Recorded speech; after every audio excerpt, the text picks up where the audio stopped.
아기 낙타가 엄마 낙타에게 묻습니다. 엄마, 이상해. 왜 내 발은 큰 발가락이 3개씩이나 있지? 엄마 낙타는 그것은 우리가 모래 사막을 오래 다니기 때문에 미끄러지지 않도록 긴 발가락이 3개가 있단다. 이렇게 대답합니다. 그럼 왜 나는 눈썹이 이렇게 길지? 그것은 모래바람이 불 때 모래가 눈 속에 들어가지 않도록 보호하기 위해서 눈썹이 긴 거야. 그러면 엄마나 내 등에 왜 큰 혹이 2개씩이나 있어? 그것은 사막을 다닐 때 목이 마르면 안 되니까 거기에 물을 저장해 놓는 거지. 아기 낙타는 자신에게 왜 긴 발가락 3개와 또 긴 눈썹 등에 큰 혹이 있는지 그 이유를 알게 되었습니다. 그러나 끝까지 남는 의문이 있었습니다. 그것은 동물원에 갇혀서 한 번도 사막에 나가지 못한 그들에게, 자신들에게 그것이 왜 필요한가 하는 것이었습니다. 이 이야기는 성도된 우리들이 하나님의 사랑과 구원, 그리스도의 부활과 복음, 그리고 오늘날에도 동행하시는 주님의 위로와 은총을 가지고 있으면서도 동물원과 같은 안일함 속에 갇혀서 전도의 현장으로 나가지 못하는 우리들의 모습을 보게 합니다. 오늘 본문에서 예수님은 전도하라 이렇게 말씀하시지 않고 증인이 되라 이렇게 말씀하십니다. 증인은 결코 어려운 말을 하는 사람이 아닙니다. 자신이 보고 듣고 경험한 것을 말하는 것이죠. 그러니까 증인은 결코 어려운 말을 하는 것이 아닙니다. 그런데 이 놀라운 일들을 보고 듣고 경험한 사람들이 보이는 반응들이 있습니다. 먼저 그 일을 즉시 말하게 됩니다. 바울은 예수님을 믿는 기독교인들을 잡아가고 감옥에 가두고 죽이는 데 앞장섰던 사람입니다. 그래서 예수님이 이 바울을 처음 만났을 때 내가 핍박하는 예수다 이렇게 말씀하시죠. 그러던 바울이 다메섹으로 가다가 부활하신 예수님을 만나게 됩니다. 예수님의 음성을 듣고 예수님의 모습을 보게 되었던 것이죠.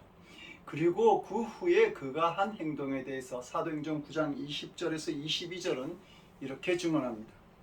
즉시로 각 회당에서 예수가 하나님의 아들이심을 전파하니 듣는 사람이 다 놀라 말하되 이 사람이 예루살렘에서 이 이름을 부르는 사람을 멸하려던 자가 아니냐? 여기 온 것도 그들을 결박하여 대제사장들에게 끌어가고자 함이 아니냐 하더라. 사울은 힘을 더 얻어 예수를 그리스도라 증언하여 다메섹에 사는 유대인들을 당혹하게 하니라. 바울은 부활하신 예수님을 만난 후에 그 놀라운 일을 말하지 않을 수가 없었던 겁니다. 그래서 예수님을 믿는 자들을 핍박하던 그가 자신이 했던 일과 정반대가 되는 예수님을 전하는 일을 즉시 하게 되었던 것이죠. 두 번째 반응은 그것을 두고 말하게 된다라고 하는 것입니다. 부활의 예수님을 만난 바울은 그 사건에 대해서 두고 이야기를 합니다. 그래서 사도행전 9장에 이어서 사도행전 22장 또 26장에서 바울은 계속해서 다메섹에서 만난 부활하신 예수님의 이야기를 전하고 있습니다. 그리고 세 번째로는 그 놀라운 일에 대해서 말하지 않을 수 없게 된다라고 하는 겁니다. 만약 여러분들이 천국과 지옥이 있음을 분명히 알게 되었다고 한다면 말하고 싶지 않겠습니까? 누구에게인가 그 사실을 알려주시지 않겠습니까? 말하지 않는 것이 아마 더 힘든 일이 될 것입니다. 바울은 부활의 예수님을 증거할 때에 어려운 일이 참 많이 있었습니다. 그런데도 그는 하나님의 은혜의 복음을 증언한 일을 마치려 하면은 나의 생명조차 조금도 귀한 것으로 여기지 않겠다, 이렇게 선언합니다. 예수님이 하신 일은 목숨을 잃는다고 해도 증거하지 않을 수 없는 너무도 놀라운 일이었던 것입니다. 구약의 예레미야 선지자도 이렇게 말하죠. 내가 다시는 여호와를 선포하지 아니하며 그 이름을 말하지 아니하리라 하면 나의 중심이 불붙는 것 같아서 골수에 사무치니 답답하여 견딜 수 없나이다 라고 고백합니다. 하나님의 역사, 예수님이 하신 이 부활의 은총을 경험한 사람은 그 이야기를 하지 않을 수 없는 것입니다.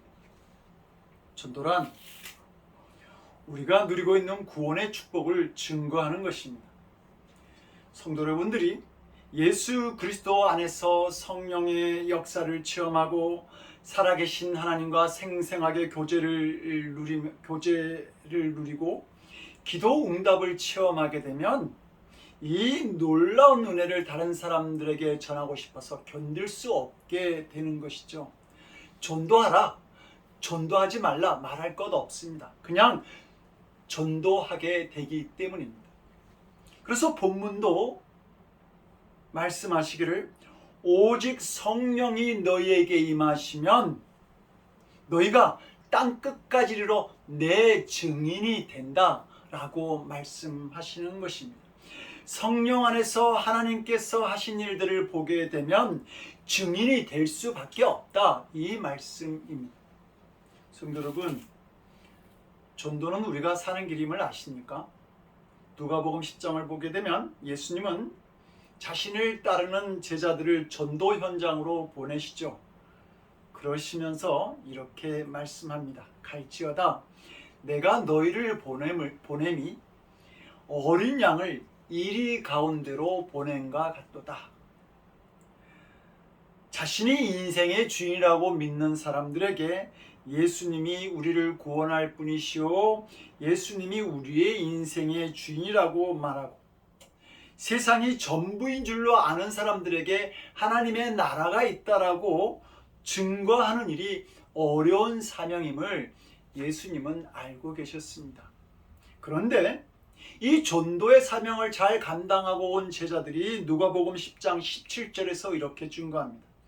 70인이 기뻐 돌아와 가로되 주여 주의 이름으로 귀신들도 우리에게 항복하도이다. 전도를 통해서 귀신들을 굴복시키고 주의 이름으로 귀신들을 이기는 놀라운 믿음의 역사를 이 제자들이 경험하게 되었던 것입니다. 전도가 그들의 믿음을 더욱 강건하게 만든 것이죠. 이 이야기를 들으신 예수님께서 기뻐하는 그들에게 그러나 귀신들이 너에게 항복하는 것으로 기뻐하지 말고 너희의 이름이 하늘에 기록된 것으로 기뻐하라, 이렇게 말씀하십니다. 전도가 우리의 믿음을 강건하게 할 뿐만 아니라 생명의 문을 열게 하는 비밀이 되었던 것입니다. 전도자의 가장 큰 축복은 살아계신 하나님을 체험하는 일입니다.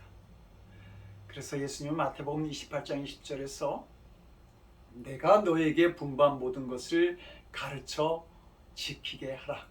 볼지어다 내가 세상 끝날까지 너희와 항상 함께 있으리라. 전도자는 발걸음마다 역사하시는 하나님을 만나게 되는 것입니다. 성도 여러분, 구원받은 성도를 향한 하나님의 축복 계획은 복의 근원이 되게 하는 것입니다. 하나님과 세상 사이에서 성도들이 은혜와 축복의 통로 역할을 하는 것입니다. 이것이 성도가 정말 복되게 사는 모습인 것이죠. 이 통로 역할이 아브라함이 받은 약속이고 반면에 이스라엘 백성들은 깨닫지 못하여서 실패한 것입니다. 그래서 예수님은 너희가 온 예루살렘과 유대와 사마리아와 땅끝까지 이르러 증인이 되리라 말씀하신 것입니다. 나로부터 시작된 복음이 예루살렘으로 흘러 들어가서 유대와 사마리아 그리고 땅끝까지 흘러갈 수 있도록 통로 역할을 하는 것이죠. 우리는 그동안 많은 은혜를 받았습니다. 그러나 내가 언제 그렇게 뜨거웠어? 내가 언제 그렇게 간절했지? 그렇게 생각하면서 곧 흐지부지 되어버렸습니다. 왜 이런 일이 생겨나는 것일까요? 은혜를 받으려고만 했지 은혜를 흘려 보내지 않았기 때문입니다. 하나님께서 계속해서 은혜를 주실 이유가 없었던 것이죠. 예를 들어 어떤 성도가 예배를 드리면서 설교를 통해서 은혜로운 말씀을 들었다고 합시다.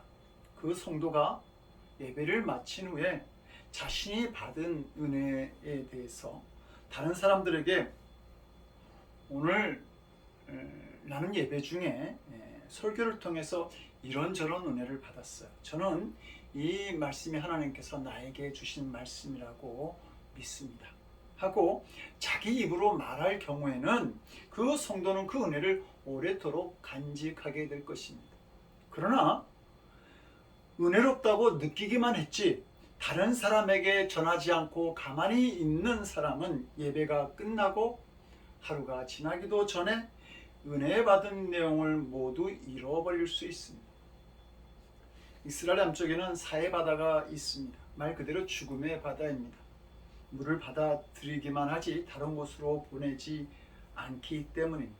덕분에 염분의 농도는 높아지고 생명이 살 수 없는 곳이 되어버린 것입니다. 우리의 몸도 음식을 받아들이기만 하고 그 열량을 소비하지 못하게 되면 비만해지고 건강이 위태로워지는 것이죠. 이것은 영적인 문제도 마찬가지입니다. 은혜를 받으려고만 하면 영적인 비만, 영적인 교만에 빠져서 다른 신앙인들을 괴롭히는 사람이 됩니다.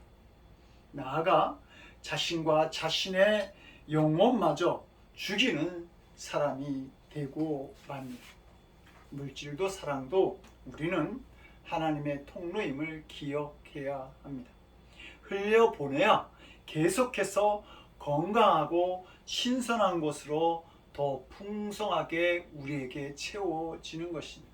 이것이 복의 근원이 된다라고 하는 말입니다. 전도가 우리에게 놀라운 큰 사명이지만 동시에 놀라운 축복임을 알아야 합니다. 성도 여러분, 목적지가 다른 사람은 결국 헤어지게 마련입니다. 여러분은 삶의 어느 순간에 예수님과 헤어지시겠습니까? 그것은 있을 수 없는 일 아닙니까? 그렇다면 예수님과 나의 목적지가 같은지 한번 점검해 보시기 바랍니다.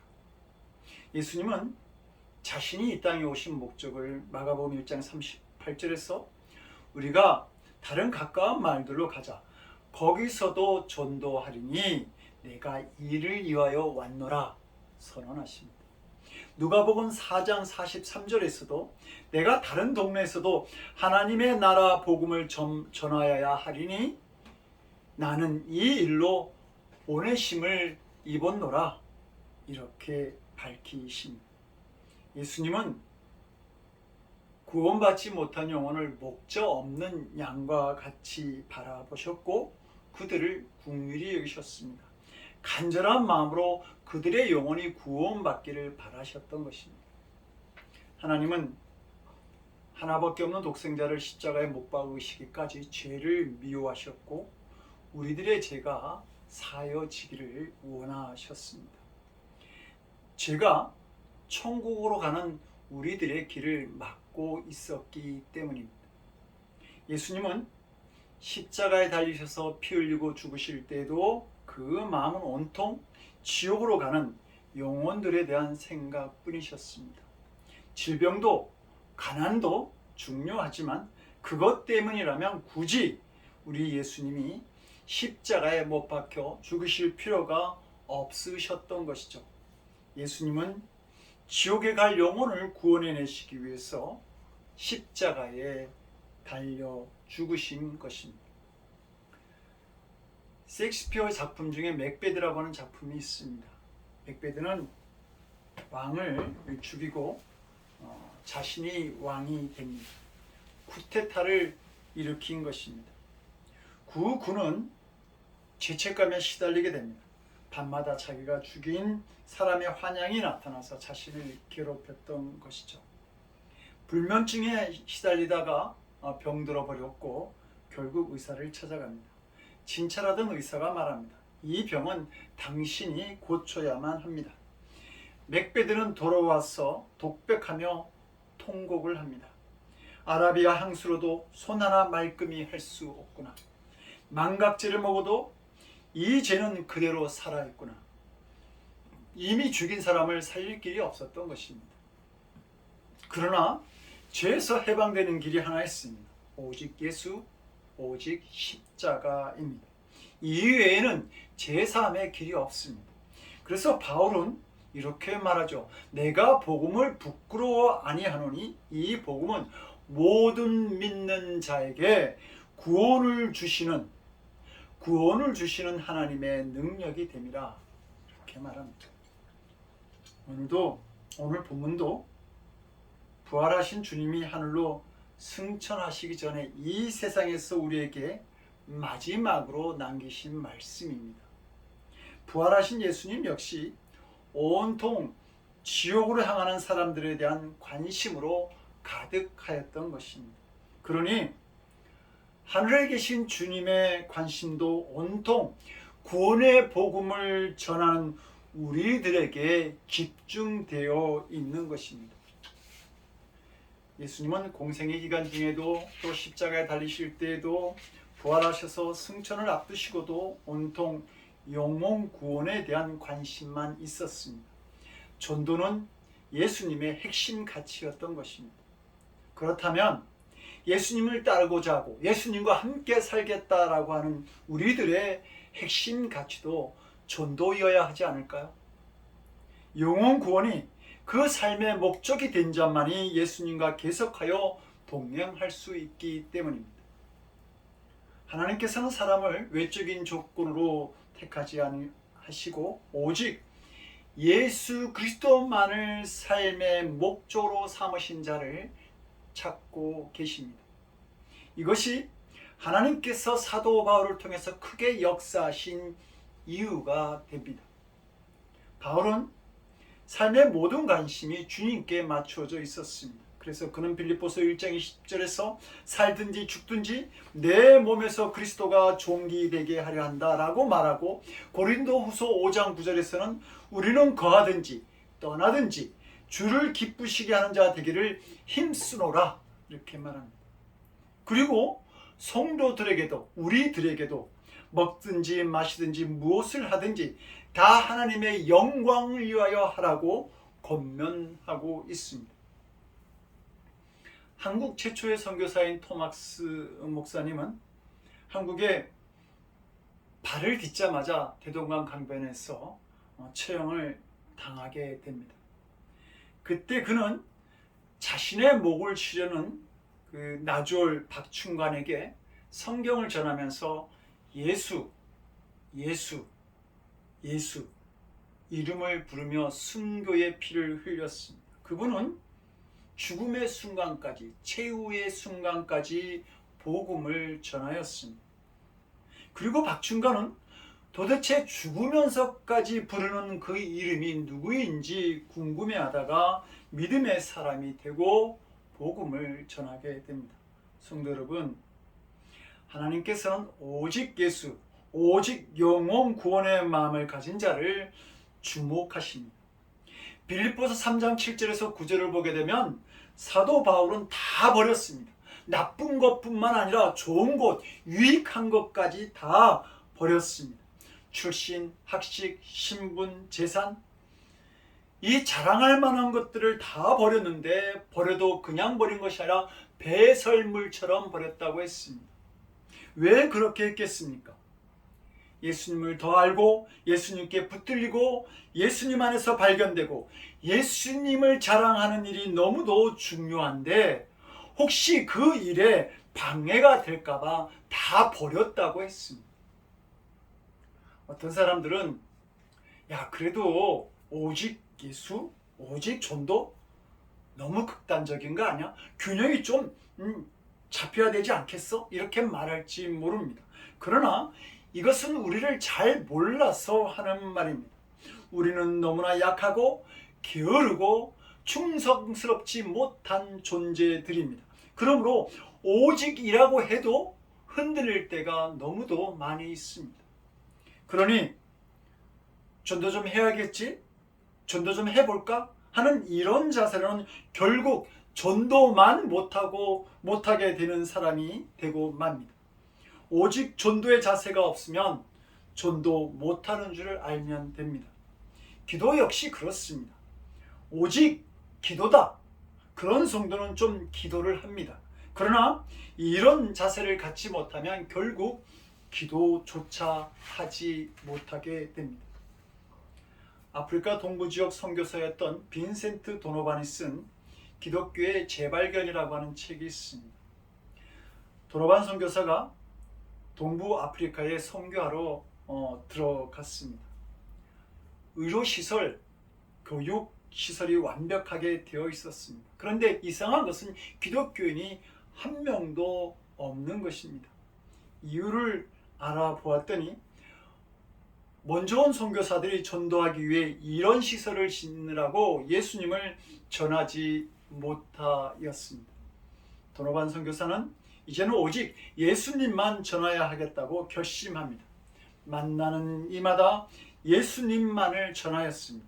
예수님의 삶, 십자가, 부활, 승천, 재림, 심판 이야기만 전하였습니다. 아프리카 마사이족에게 큰 성령의 역사가 일어났습니다. 어느 날 마사이족 주장이 도노반 선교사를 찾아와서 말합니다. 이렇게 소중한 생명의 말씀을 왜 이제야 전하십니까? 우리 조상들은 어떻게 합니까? 라고 탄식했다고 합니다. 선교사라도 오직 예수님만 전하겠다는 마음이 없으면 선교의 역사가 일어나지 않는 것입니다. 예수님은 마태복음 24장 14절에서 이 천국 복음이 모든 민족에게 증언되기 위하여 온 세상에 전파되어지리니 그제야 끝이 오리라 말씀하십니다. 인간의 역사는 반드시 모든 민족에게 복음이 전파되어진 후 주 예수님께서 다시 오심으로 끝이 납니다. 그래서 전도자가 제일 귀합니다. 전도자가 인간의 역사를 결정하기 때문이죠. 대통령보다도 학자보다 장군보다 큰 회사의 사장보다 더 귀한 일이 전도자가 되는 것입니다. 하나님께서는 전도를 천사에게도 맡기지 않으셨습니다. 성도 여러분, 여러분들은 무엇 때문에 분주하게 사시는지요? 영혼 구원 때문입니까? 하나님을 위하여 분주하면 하나님께서 반드시 여러분들의 인생을 책임져 주실 것입니다. 정말 역사의 흐름, 인생의 목적을 바로 알고 진짜가 되는 일에 시간과 물질을 투자해야 합니다. 헛된 투자를 하지 말아야 합니다. 세상에서 가장 고마운 사람은 자기를 전도해 준 사람입니다. 성도 여러분들은 내 소원을 말해봐, 내가 들어줄게 라고 하는 말을 들어본 적이 있습니까? 저는 5년에 걸쳐서 전도를 했던 친구가 있습니다. 결국 전도를 못했습니다. 그리고 제가 타지로 전학을 가게 되었는데 그때 그 친구는 궁금한 마음이 들었답니다. 도대체 예수가 뭔데 만날 때마다 예수 이야기를 하고 수년에 걸쳐서 주일 아침마다 자기 집에 찾아왔는지 궁금했던 것이죠. 그래서 혼자 교회를 갔다가 믿음을 갖게 되었습니다. 오랜 시간이 지난 후 만난 그 친구는 예수님을 알고 자기 인생이 완전히 바뀌어졌다고 말을 하면서 저에게 필요한 것이 무엇인지 얘기를 해보라고 했습니다. 그 소리를 들으면서 영혼 구원받는 일이 얼마나 기뻤으면 이런 소리를 할까 하는 생각이 들었습니다. 마지막 하나님의 심판 자리에서 가장 감사할 사람은 자기를 전도해 준 사람일 것입니다. 더럽고 추하다고 멸시하던 수가성의 여인이 사마리아 사람들에게는 생명의 은인이 되었습니다. 전도에도 기차하는 단계가 있죠. 그렇지만 억지로 끌려다니면서도 예수님을 믿게 되었다 한다면, 그래서 예수님을 제대로 믿게 되었다고 한다면 나중에 천당 가서는 너무 고맙다고 말할 것입니다. 그러나 어떤 이유에서든지 전도하는 것을 강권하지 못하고 중단한 사람이 있다면 그 사람은 지옥의 영원한 불꽃 가운데서 고통당하면서 부르짖는 소리를 들어야 할 것입니다. 우리는 누가복음 16장에서 지옥에서 고통당하는 부자의 목소리를 듣게 됩니다. 그는 아브라함에게 이렇게 간청을 하죠. 아버지여 구하오니 나사로를 내 아버지 집에 보내소서. 내 형제 다섯이 있으니 그들에게 증언하게 하여 그들로 이 고통받는 곳에 오지 않게 하소서. 성도 여러분, 등잔 밑이 어두운 것처럼 우리에게도 이런 사람들이 있을 수 있습니다. 그때 왜 좀 더 심판이 있다고 나를 강권하지 않았나요? 살아계신 하나님 앞에서 인생을 결선하고 회개하는 마지막 때가 있다고 왜 그때 나를 강권하지 않았나요? 김 집사님, 박 권사님, 왜 나를 강권하지 않았나요? 여보, 왜 나를 좀 더 강권하지 않았어? 라고 하는 탄식과 원망의 소리들 말입니다. 혹시 지금도 지옥에서 당신에게 왜 나에게 강권해서라도 전도해 주지 않았느냐고 그렇게 원망 들을 만한 사람들이 생각나지는 않는지요? 성도 여러분, 우리가 사람들에게 눈에 보이는 유익한 물건 하나를 파는데도 그렇게 힘이 듭니다. 그런데 우리가 주님의 복음을 전하는 것이 쉽겠습니까? 한 영혼을 구원하는 일이 결코 쉽지 않습니다. 너무도 어려운 일이라고 하는 것입니다. 그러나 힘들더라도 예수님의 사랑과 부활과 구원을 전하십시오. 그 열매는 너무도 귀하고 아름답기 때문입니다. 복음을 전하십시오. 그리고 영혼의 열매를 거두시기 바랍니다. 그러면 그 영혼을 주님은 반드시 축복하십니다. 기도하시겠습니다. 내 영혼의 주인 되시는 하나님, 우리가 구원받은 자가 된 것 같이 우리도 다른 사람을 구원하는 사명자가 되기를 원합니다. 축복의 통로가 되기를 원합니다. 우리가 믿음의 확신을 가지고 영혼에 대한 갈망을 가질 수 있도록 주여 우리를 도와 주시옵소서.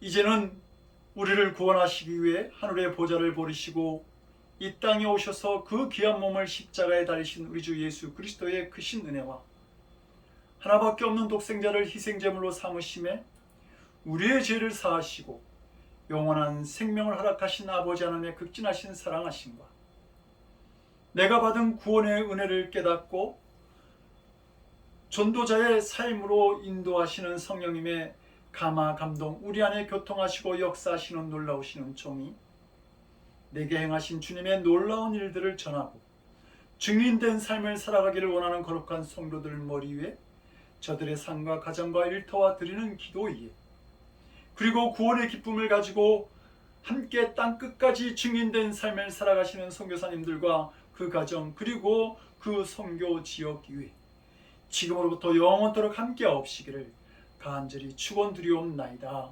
아멘.